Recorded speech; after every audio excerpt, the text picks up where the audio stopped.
আসসালামু আলাইকুম রাহমাতুল্লাহ। বন্ধুরা কেমন আছেন? আশা করি আল্লাহর রহমতে অনেক ভালো এবং সুস্থ আছেন। দেশে এবং প্রবাসে যে যেখান থেকে ভিডিও দেখছেন আপনাদেরকে অসংখ্য ধন্যবাদ জানাই। আজকে আমি এমন একটি ভিডিও নিয়ে হাজির হয়েছি যে অনেক বন্ধুরাই বলে থাকে আমাকে যে আপনি পরিচালন করে আমাদের কাছে পাঠিয়ে দেন। এটি অনেক বন্ধুরাই বলে থাকে। পরিচালন করে আপনাদের মাঝে পাঠিয়ে দিব। আপনারা কিন্তু বলে থাকেন যে আমি আপনাকে কিছু হাদিয়া দিব, আপনি আমাদেরকে পরিচালন করে দেন। এটা কিন্তু অনেকেই বলে থাকেন। তো এরকম ভাবে আপনারা আরো অনেক ভিডিও দেখেন আপনারা যে পরিচালন করা হয়। আমাকে অনেক বলে যে অনেকে তো পরিচালন করে দেয়, আপনি কি পারেন না পরিচালন করে দিতে? আমাকে একটা পরিচালন করে দেন। আমি কোনো আমল করব না, আমি কিচ্ছু করব না, শুধু আমার কাছে চলে আসবে, আমি আপনাকে টাকা দিব তার বিনিময়ে। এটা আমাকে বলে থাকেন। দেখেন, যারা এসব বলে থাকেন আমি কিন্তু প্রত্যেকবারই বলে থাকি যে পরি কখনো চালান হয় না। পরি বলেন, জিন বলেন, কোনোদিনও চালান হবে না। যারা যে সকল বন্ধুদের মনে আশা বা আকাঙ্ক্ষা আছে আমি টাকার বিনিময়ে পরি চালান করে নিয়ে আসব, আপনারা কষ্ট করে হলে পুরো ভিডিওটা দেখেন, ইনশাল্লাহ ভালো কিছু শিখতে পারবেন। তো পরি কেন চালান হয় না, এটা হলো মেন বিষয়টা। আর যারা অনেকে বলে থাকে যে পরিচালন করে দেওয়া হয়, বা কেউ বা বলে থাকে যে আমাদেরকে পরিচালন করে পাঠিয়ে দেন, আমাকে অনেকে বলে থাকে। আমি ডাইরেক্ট বলে দিই না, পরি কখনো চালান হয় না।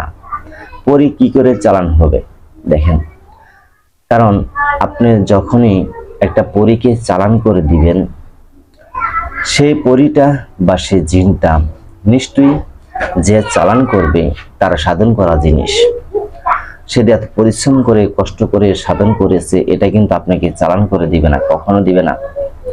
আপনি যেটাকে লক্ষ লক্ষ টাকা দেন তবুও সে চালান করে দিবে না। তবে হ্যাঁ, চালান করা যায় কোনটা, যে একটি খারাপ জিন্নাত আছে বা বদ জিন্নাত আছে, যেটা রোগীর উপরে বর হয় বা রোগীর উপরে সোয়াল হয়, যে জিন্নাতটা, যে পরিটা ওই রোগীকে চিকিৎসা করার সময় ওই জিন বা পরীকে ওই রোগীর শরীরে ছাড়ানোর জন্য তাকে কিছু শর্ত দেওয়া হয় যে রোগীকে ছেড়ে তুমি কিভাবে চলে যাবে বলো। তখন সে অনেক শর্ত যাবে বা বাঁচার জন্য তাকে যখন মারা হবে বা মারতে চাবে, তখন ধরেন যে একটা রোগীর উপর জিন বা পরী আসর করেছে, সে রোগীটাকে কষ্ট দিচ্ছে, তখন তারে বললাম যে তুমি কি যাবা না বোতলে পরে ফেলবো, সে কিন্তু বাধ্য হবে যে আপনি যা বলবেন ওস্তাদ আমি তাই করতে রাজি, তবে আমাকে মারবেন না। এটা কিন্তু বলে থাকে। তখন সে পরীকে যদি চালান করে অমুক ব্যক্তি যে আমাকে টাকা দিল তার উপর যেমন চালান করে দিই, সে কিন্তু যাবে, কিন্তু এই যাওয়াটা আপনার ক্ষতি হবে। এটা হলো যে রোগীর শরীরটা ওকে ছাড়ানো হলো, সে রোগীকে যে কষ্ট দিত সে কষ্টটা আপনাকে দিবে, তাই এইভাবে হবে না।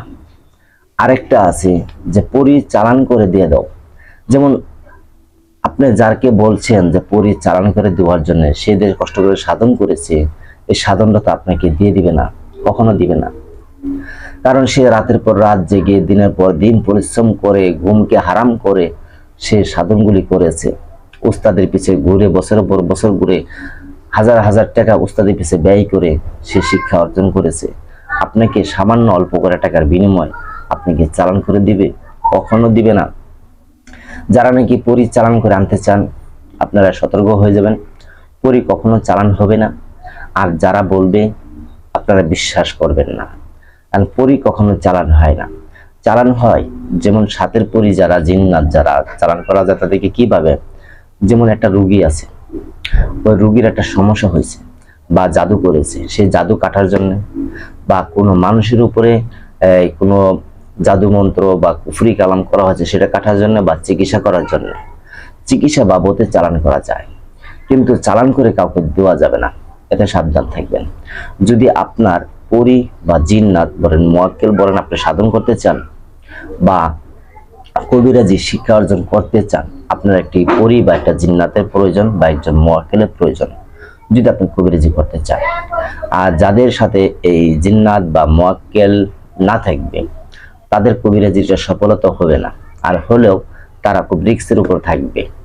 কারণ এই যে আল্লাহ কিন্তু দিয়ে থাকে, আল্লাহর কাছে চাওয়া হয়, দিবেন আল্লাহ। জিন্নাত বলেন, মুয়াক্কেল বলেন, কবিরাজি করতে চান, সবকিছু আল্লাহর সাহায্য হবে, আল্লাহ ছাড়া কেউ দিতে পারবে না। তাই আমি বলবো, যারা এই কবিরাজি শিখতে চান বা পরিসাধন করতে চান বা কবিরাজি শিক্ষা অর্জন করতে চান বা পরি বা মুয়াক্কেল দ্বারা আপনার কোনো কাজ করাতে চান বা কোনো পরীকে আপনার বন্ধু বানিয়ে রাখতে চান বা কোনো জিন্নাত বা মুয়াক্কেল বলেন আপনার সাথে বন্ধু বানিয়ে রাখতে চান, আপনি একদিকে যাবেন যেন আপনাকে কেউ ক্ষতি না করতে পারে, ফিরাবেন কিন্তু আল্লাহ, উনি একটা উসিলা স্বরূপ, যে আপনাকে কেউ জাদু মন্ত্র না করতে পারে বা আপনাকে সেও হামলা না করতে পারে কোনো জিন্নাতে বা জাদুটনায়। তার জন্য আপনার বন্ধু একজন রাখতে চান, সে পরি হোক বা জিন হোক বা মুয়াক্কেল হয়ে থাকুক, তাকে আপনার বন্ধু করে আপনার সাথে রাখতে চান। আপনি যেখানে যাবেন আপনার সাথে থাকবে, বা আপনি যে কোনো সমস্যা পড়বেন আপনি অর্ডার করবেন, সে কাজটা করে দিয়ে আসবে। এমন কিন্তু আপনার মনে ইচ্ছা বা আকাঙ্ক্ষা রয়েছে, তার জন্য আপনি পরিচালন করে আনতে চান। আমি বলবো না, এইভাবে যে আপনি লক্ষ লক্ষ টাকা দেন কোনোদিনও হবে না। কারণ আমার যেতগুলি শিষ্য আছে, আমার অনেকগুলি যে শিষ্য আসছিল বা শিক্ষা অর্জন করে গেছে, তারা অনেক মানুষকে, কেউ 70,000, কেউ 80,000, কেউ 1.5 লক্ষ, কেউ 1,30,000 টাকা, কেউ 20,000 টাকা, এইভাবে মানুষকে দিয়ে তারা ধরা খাইছে। ধরা খাইয়ে আমার কাছে এসে তারা কান্না করে যে আমি তো ভুল করে ফেলাইছি, আমার টাকা তো মেরে দিয়েছে। এরকম অনেক মানুষ এসে বলে। তা আমার কাছে তারা আল্লাহর রহমত, আল্লাহ শিখাইছে, আল্লাহ তৌফিক দান করছে। আমি কি, আমি মাধ্যম মানে একটা শিক্ষার একটা লাইন দেখাই দিই যে এই শিক্ষার পরে এই শিক্ষা হবে, এই শিক্ষার পরে এই শিক্ষা হবে, এই শিক্ষার পরে এই শিক্ষা হবে, কিছু গোপন কথা আছে সেটি তাদেরকে শেখানো হয়। এই হলো মূল কথা, উস্তাদ ধরা মানেটা মূল কথা, শিক্ষা হলো গোপন বিদ্যাগুলি। এটি আপনি সারা ইউটিউব জগতে ঘাটবেন, গোপন বিদ্যা দেওয়া আছে, সেটি কেউ কখনো দিবেন না। কারণ গোপন যদি দেওয়া হয় তাহলে সেটা নষ্ট হয়ে যাবে, এটা একটা গোপন জিনিস। যাই হোক বন্ধুরা, যে পরি কখনো চালান হয় না। আপনি যদি পরি সাধন করতে চান, পরি হাসিল করতে চান, তাহলে আপনি কুরআনী ভাবে আমল করেন, আল্লাহ পাকের কাছে যান, আল্লাহ আপনাকে দিবে। যেমন যত মানুষ যে উস্তাদ আছে, তারাও কিন্তু রাতের পর রাত জেগে আরামের ঘুমটাকে হারাম করে তারা অর্জন করেছে। রাত জাগতে হয়, আল্লাহর কাছে চাইতে হয়, আল্লাহ দিবে। কিন্তু চালান করে কখনো হবে না। আমি আগেও এত ভিডিও আপলোড করেছি বা এখন আপলোড করতেছি, তারপরে মানুষে বুঝি না কেন আমাকে বলে যে ওস্তাদজি আমার একটা পরিচালন করে পাঠায় দেয়। পরিচালন হবে না, যারা আমাকে বলবে, আমি বলি আপনারা এই কাজটা করবেন না, আর এটা কোনোদিনও হবে না। আর যারা বলে পরিচালন হয়, এটা কোনোদিনই অসম্ভব কথা, এটা কোনোদিনই সম্ভব হবে না, কোনোদিনও হবে না সেটা।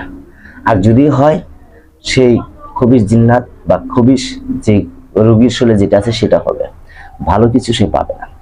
আপনি যে কোরআনে আমল করেন, আল্লাহ আপনাকে দিবে, আল্লাহর প্রতি বিশ্বাস এখানে রেখে যাবেন, ইনশাআল্লাহ আল্লাহ দিবে।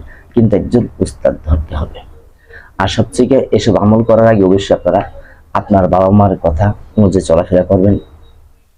যেমন হারাম কাজ থেকে আপনি বিরত থাকবেন, যেমন সুদ বলেন, ঘুষ বলেন, এসব থেকে বিরত থাকবেন, নামাজ পড়বেন, আল্লাহর প্রতি বিশ্বাস রাখবেন, ইনশাআল্লাহ আপনারা কামিয়াবি হতে পারবেন। তবে উস্তাদ ধরে শিক্ষা অর্জন করবেন। আরেকটি বিষয়, যে আমাকে অনেকে বলে থাকেন যে আপনার ফোন নাম্বারটি বন্ধ থাকে। দেখেন, আমার ফোন নাম্বারটি সিমে ফোন দিলে বন্ধ পাবেন, হোয়াটসঅ্যাপে যে ফোন দেন তাহলে খোলা পাবেন। এটা হলো স্ক্রিনে দেওয়া যে নাম্বারটি হলো হোয়াটসঅ্যাপ নাম্বার, এই হোয়াটসঅ্যাপ নাম্বারে হোয়াটসঅ্যাপে সেভ করে ফোন দিবেন তাহলে পাবেন। আর কিছু মানুষ আছে অযথা ফোন দেন না, যদি আপনার খুব গুরুত্বপূর্ণ প্রয়োজন হয় তাহলে ফোন দিবেন। আবার অনেকে দেখা যায় একটা ভিডিও আপলোড করেছি, সেখানে নিয়ম কানুন বলা আছে, আবার আমাকে জানতে চায়। দেখেন, আমি ব্যস্ত থাকি, আসলে সবসময় কথা বলতে পারি না, তাই কষ্ট পাবেন না কেউ। সকালে ভালো থাকবেন। আসসালামু আলাইকুম রাহমাতুল্লাহ।